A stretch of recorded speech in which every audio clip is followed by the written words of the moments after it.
It just so happens that the first place that they've been caught doing it is right here in Tennessee.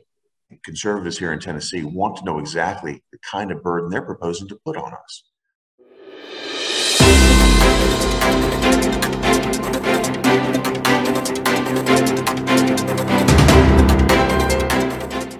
Hello, everyone. I'm Brandon Lewis with Tennessee Conservative News, and joining us is U.S. Senator Hagerty to talk about something that I know our subscribers and conservatives in Tennessee are concerned about, and that is legal immigration and how it's made its way to our state.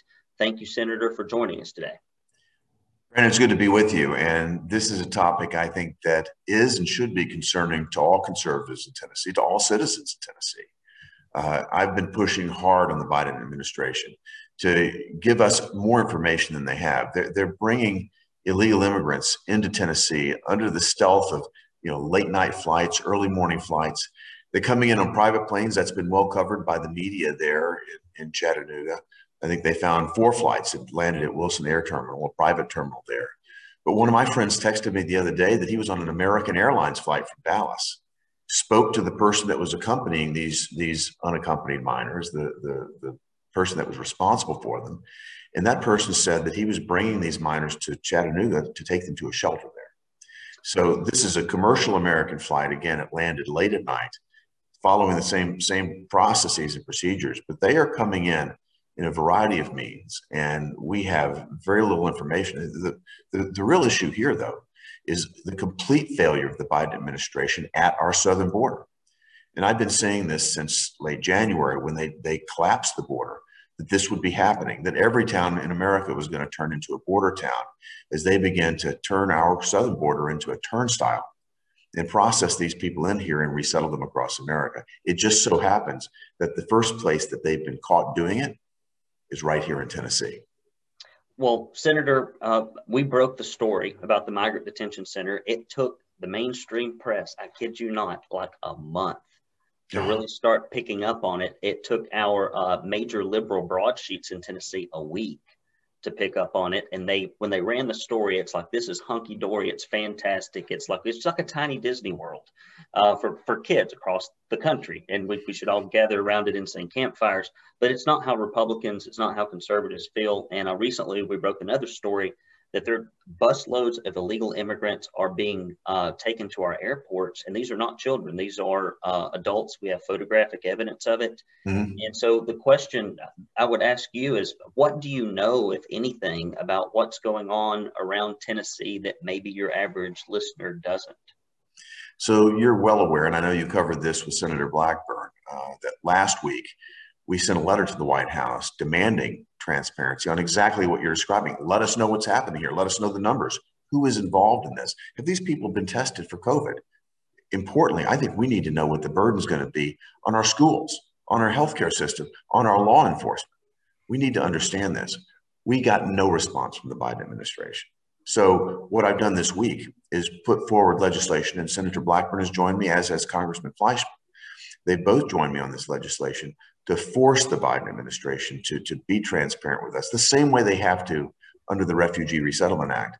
As they bring these illegal immigrants here and resettle them, we need to know exactly what's happening and what their plan is to do it. But I think conservatives here in Tennessee want to know exactly the kind of burden they're proposing to put on us. And if you're a parent in a school system in Chattanooga, I think you're probably already concerned about how your child's doing. Are the classrooms overcrowded, et cetera? What are we going to do if our classrooms get overwhelmed? What are we going to do in our hospitals if the hospital beds get overwhelmed again, like they were during the pandemic? We need to understand how our infrastructure is going to be taxed by this and have the opportunity to respond. They did an end run around the executive branch in Tennessee. Governor Lee was requested back, I think, in a couple of months ago in March, about bringing these folks in. He said that he did not want that to happen, yet they're moving them in anyway. So we really need to have transparency here. And I think that state and local officials absolutely need to be consulted with. They need to be in the discussion. But the most important thing is that we got to stop this. Mm-hmm. We've got to secure our southern border.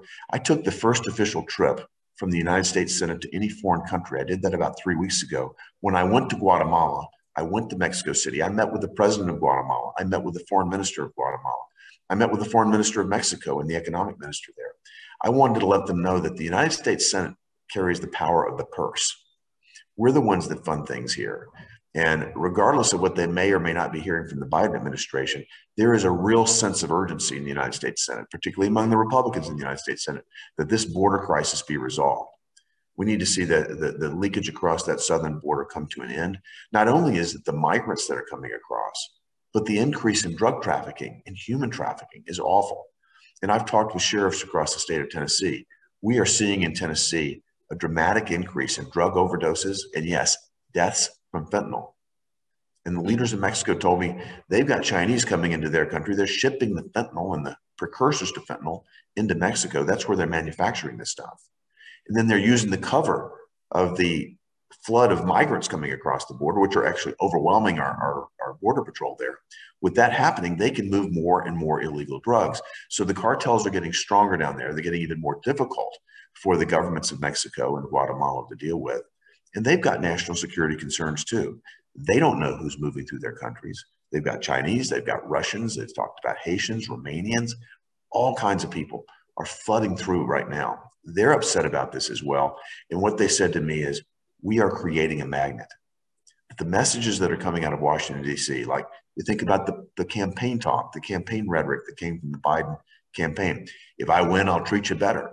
You think about the promises of a $15 minimum wage, the $1,400 cash payments to illegal immigrants. Come here and you'll get a free COVID vaccination.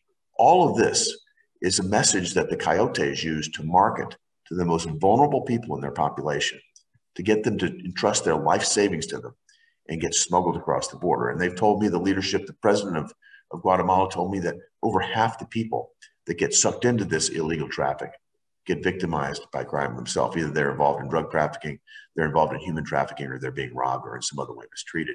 So it's bad for everyone concerned. We've got to bring it to an end.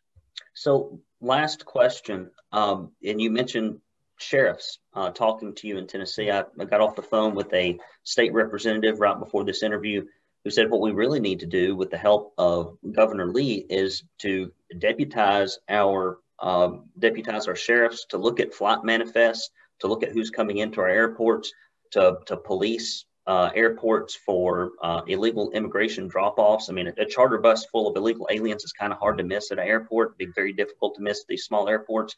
But so far, we've heard nothing from Bill Lee. And in 2019, when he authorized, talking about illegal immigration magnets, we've got one here in Chattanooga. He authorized that against the wishes of the Republican Party leadership in the House and the Senate in Tennessee.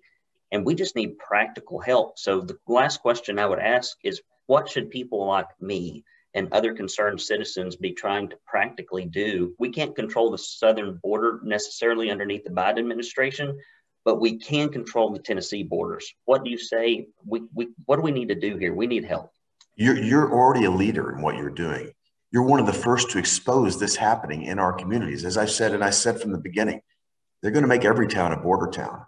I think that our conservative citizens need to let us know what they're hearing from their teachers in their schools. Are the schools being told, yeah, you're going to be accepting new people? What about the hospital administrators? What are they seeing?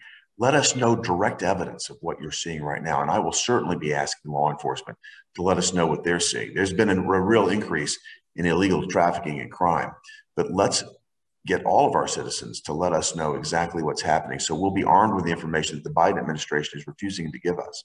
And I'm going to work hard to get my legislation passed. So we will force them to give us information that we desperately need so we can deal with this in a much more direct fashion. But thank you for the leadership that you're bringing to bear.